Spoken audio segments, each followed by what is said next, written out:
Dubai gold and diamonds, pride of generations, Perinthalmanna, Pattambi, Valanchery, Ramanattukara. Kondotty നഗരസഭയുടെ 2024-25 വാർഷിക പദ്ധതിയിൽ ഉൾപ്പെടുത്തി മുന്നേറ്റം വിദ്യാഭ്യാസം എന്ന പദ്ധതിയുടെ ഭാഗമായി നഗരസഭയിലെ 300ഓളം വിദ്യാർത്ഥികൾക്കായി ഏകദിന പരിശീലന ക്യാമ്പ് സംഘടിപ്പിച്ചു.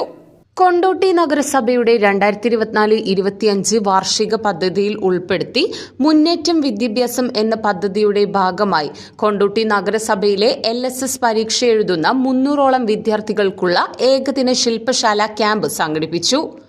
ക്യാമ്പിന്റെ ഔപചാരികമായ ഉദ്ഘാടനം കൊണ്ടോട്ടി നഗരസഭ വൈസ് ചെയർമാൻ അഷ്റഫ് മാടാൻ നിർവഹിച്ചു. വിദ്യാഭ്യാസ standing committee chairperson Ramla Kodavandi അധ്യക്ഷത വഹിച്ചു.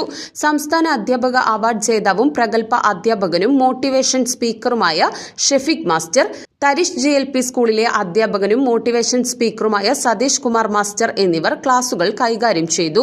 വികസന സ്റ്റാൻഡിംഗ് കമ്മിറ്റി ചെയർപേഴ്സൺ മിനിമോൾ, കൌൺസിലർമാരായ സാലിഹ് കുന്നുമ്മൽ, മുനീറ, റസാഖ്, ഫൗസിയ ബാബു എന്നിവർ പങ്കെടുത്ത് സംസാരിച്ചു.